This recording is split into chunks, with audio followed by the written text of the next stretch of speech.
Da-da-da-da-da-da-da-da-da. Once school was over, I decided to take my chance with a little bit of intel I had managed to obtain from my classmates. If memory serves me right, Ariya Senpai will be practicing at the dojo today. Of course, I knew her. She was a judo student just like myself, but for whatever reason, she has been refusing to compete in any tournament for a while now. Ariya Senpai! Are you there? I shouted her name as I parked my bike. One of those ones, probably. I don't know. Looking around for any sign of the girl. Hurrah! Yo! Yo! Imagine that Bruce Lee. Yo! Follow the shouts and you will find her. I grinned briefly as I saw Uriah simply in the middle of practicing a series of motions. Almost as if she was fighting an imaginary opponent. So she is literally going while like flying across the entire building. I would love to see somebody make a video of that, just like some woman like screaming like Bruce Lee or Jackie Chan and flying across the whole building. It'd be amazing. Perhaps now was a perfect opportunity to surprise her a little. I snuck closer. Yeah, imagine a guy out of nowhere tiptoeing towards a girl that knows judo. Best plan ever. Making sure to make as little noise as possible. Tiptoe, tiptoe, before I reached a hand towards her shoulder. You don't do that. You don't go to the judo, karate. You don't go to people like that and touch their shoulder without saying anything. Arya, feeling a hand on her shoulder. Arya reacted. Of course she would. She grabbed hold of my hand, and with a loud grunt, shifted her weight, curling and tipping me over her shoulder. Like a badass! I didn't have time to brace myself for the impact before I hit the ground like a sack of potatoes. Hi-yo! No one sneaks up on the great Kanuchi-ya! Oh, Taka boy! I didn't realize it was you! I'm sorry! Are you okay? Huh? Noiji! More like Tasmanian devil. That throw didn't even shred. I didn't have the shred of mercy in it. There's no mercy in the ring, Taka boy. Better that you learn that now than in 2 weeks' time.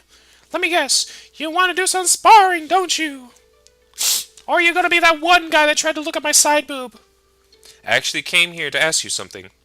But I guess a little sparring wouldn't hurt. Oh, what do you want to ask? We've got all afternoon, and I could do with a bit of break anyway. Forget the sparring. Let's do something fun. Where to start? You used to take part in, big and important matches in the past, right? Didn't you ever get nervous before going into the ring? No. Oh yeah, ha! Oh, oh, oh! This one time, I got so nervous I hid in the kitchen cupboard until my dad found me and dragged me into the car. And then afterwards, he beat me senseless. But who cares? I had fun. Of course, that was when I was like 8. I never see my dad anymore. He's usually, unless it's behind a glass. Well, obviously, I can't go and hide for my match. But one of my friends made the stupid suggestion that I go and pray or something. Honestly, at this point, I'll do anything to calm my nerves a little. Taka boy, are you sure about this? You mean the match? Of course I am. I've been practicing judo ever since I was old enough to walk. This is my chance to finally represent this country and the sport I love. I think she's talking about the praying boy. Arya seemed to think for quite a long time, all the while tapping her jaw with a finger. Eventually, she snapped her fingers and grabbed a tight hold of me. All right, I'll tell you the way to the shrine, I know. But it's going to require more than a simple clap of your hands and a bob of your head and some ringing of bells. I think that's also what you wanted to say. You need to give something to the shrine, something of value. And if there's a woman there, good luck. I guess I'll have to think of something before we get there. Thanks, Senpai. I appreciate the help. We? Oh, no, Taka boy. I'm not going with you. I've got training to do. Besides, you've got to take this step yourself. I can draw you a map and show you an easy way to get back here. But you'll be on your own. You're not tagging along? Not even for a little while? I wanted us to walk there and hold hands. Oh, did I say that out loud? Afraid so, Taka boy. Let me just grab some paper. I'll draw that map for you. Man, everyone looks like they're like either teens or in middle school Japan thing. Like seriously, if you watch Dokuro-chan, you know everyone looks like they're like freaking teenage when they're little kids, or they look like little kids when they're teenage. It's anime. What are you gonna do? After Aria's return, quick preparations were made, and I followed the directions noted down on the map. Surprisingly, it wasn't all that far. However, the hint on how to find my way back in case I get lost was a bit sketchy. Just look down, okay, and you'll be able to see the roof of the dojo from anywhere on the hill. What about because all the Sakura? No, you'll see it. You will see it. The forest near the dojo was my first challenge to overcome. A narrow path coiled along the trees, and nearby was the river Ichikawa's sister had mentioned. I followed Aria's scribbles with a bit of skepticism, but after hours so... Hey! Hour! Yeah! I finally arrived at the supposed legendary shrine. How far is this shrine away from there? It seems like some place that a lot of people would know about, at least, if... I don't know. The shrine itself seems surprisingly well maintained, despite being in the middle of nowhere. Have you seen Courage the Cowardly Dog? Places in the middle of nowhere can be maintained, sir. It made me wonder if someone could be secretly living there. Perhaps some secret martial arts master. Oh my gosh, if Jackie Chan, Jet Li, or Bruce Lee was there. Ooh. The thought of a hermit living in hiding within the shrine in order to prepare himself for an upcoming battle between good and evil started to dwell in my mind. I guess it's too good to be true. I sighed in annoyance at the fact that, aside from the shrine itself, the ground surrounding it seemed completely abandoned. There was no way anyone could be living here. Or living there, living here, whatever. For the time being, I decided to focus on the reason behind my visit. It only took a few moments before I gathered the courage to approach the building. Once inside, I found a rather fancy-looking altar of sorts at the back of the room. I guess this is the thing everyone's talking about. Silently, I folded up the map I've been given. Putting it inside my bag, I approached the altar. I was kind of skeptical about the whole religious aspect, so I wasn't too sure if this was actually going to work. I don't even think luck will do me any good in a match like this. In my opinion, there wasn't any room for things like luck in martial arts. Yes, because everyone I can run up and like kick people in the face. Oh, that was lucky. Or it was the other guy just decided to say, "Hey, I'm gonna let your foot hit my face. Give it a go whack." Judo is all about using the knowledge you have gained through training. Of course. Of course. A good amount of talent also helps. There was simply no room for something as superstitious as luck. Clearly this was going to be a match where my experience and talent would be pushed to their limits. Push it to the... Oh gosh, no, not back in my mind, no. Nothing more and nothing less. Ooh, how curious. The boy doesn't believe in superstition, and yet he stands here, surrounded by the very thing he denounces. Upon hearing the voice, I looked around, trying to find the source, but there was no one to be seen. Oh yeah, the music. Why does it sound so familiar? Who's there? Quite the cliched question. But the right thing to ask is, where am I? What are you talking about? Show yourself! Not yet. Entertain me for a little while longer, won't you? This is a place like no other. Why did you come here, if you do not believe in things such as luck? I came here to prepare myself. Oh, do enlighten me about what this something might be that you are preparing yourself for. I felt a little bit annoyed as the questions continued, but maybe if I kept talking to her, I would be able to find out what she grammar. Take out that L. Thank you. Was hiding. Or maybe don't. I don't know. I'm preparing for a tournament, a judo match. Judo? What might that be? Seriously? You don't even know what judo is? It's a highly skilled combat art. Aha, So you're a warrior, hesitant to go into battle and came here in hopes of finding the resolve to fight. I'm not sure about the warrior part. How fortunate. It just so happens that there is a need for one of your kind. My kind? A hero. The shrine brings fortune to heroes such as yourself. However, every great hero must sacrifice something in return. Sounds like what the others mentioned. Your version sounds better, though. Laughing briefly at the story, I decided to play along and clap my hands together in prayer. So what's next? Do I offer up my allowance or something? Don't be silly. Money is of little importance to a hero. For you, the sacrifice will be something of much greater value. I will be looking forward to seeing what destiny has in store for you. As if on cue, I began to feel nauseated the moment the girl's words reached my ears. My head spinned wildly. Slowly, I staggered backwards, collapsing onto my back. As my vision grew blurry, the sound of approaching footsteps could be heard. Well, that's a thing. Good luck, hero. You're going to need it.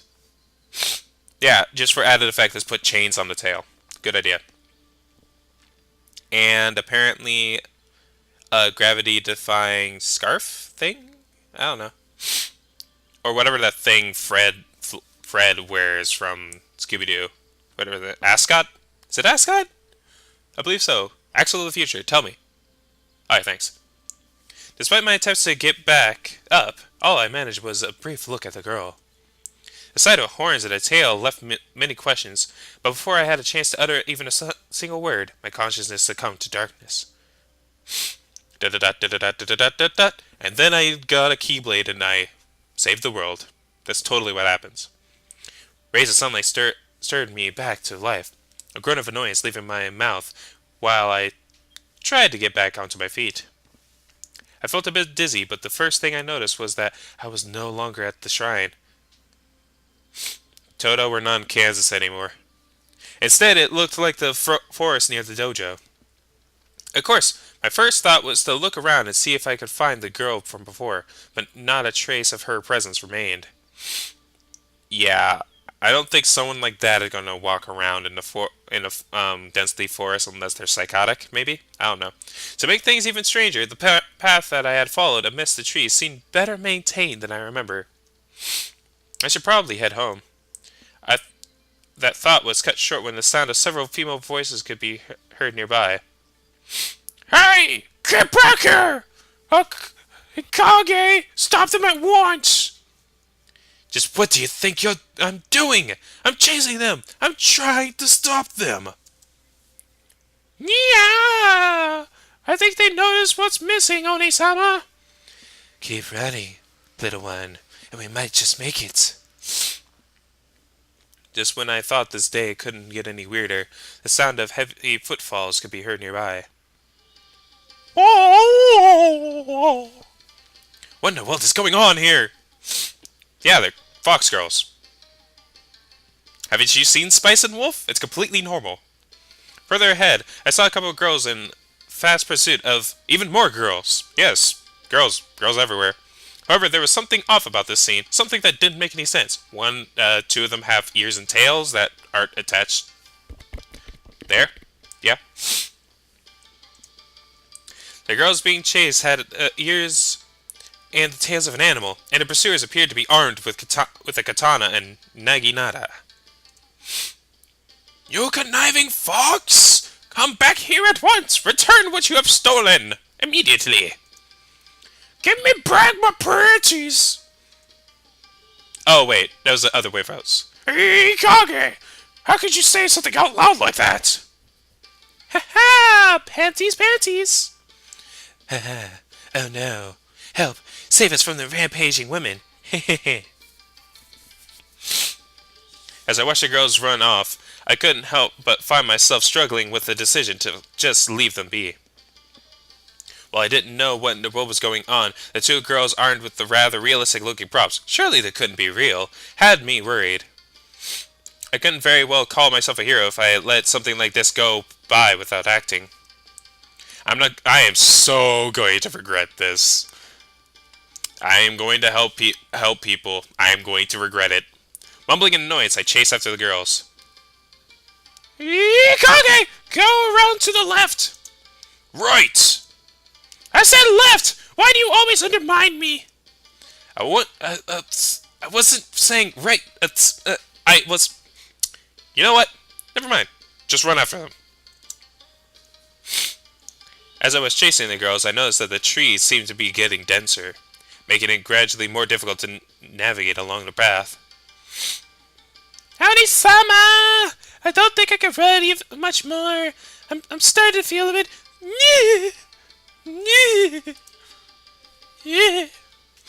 Just a little further, Mayako-chan. We're almost... Mayako! No, not that. Not now. Sorry, Oni-sama. Scissor attack! I arrived just in time to find a scene taken straight from an action movie. The girl with the blonde hair had collapsed, held in her companion's protective embrace. The two armed girls were approaching them, almost unmistakably with killing instincts running amok. Any seasoned martial artist would have felt it. These girls were going to be in for a beating if I didn't stop them. We've got you now, thieves! I'm going to personally drag your sorry butts back to town and have you both put in the stocks. Maybe I'll even show you how it feels to run around without any undies on. Yeah, although I must admit, having a breeze down there does feel kinda nice.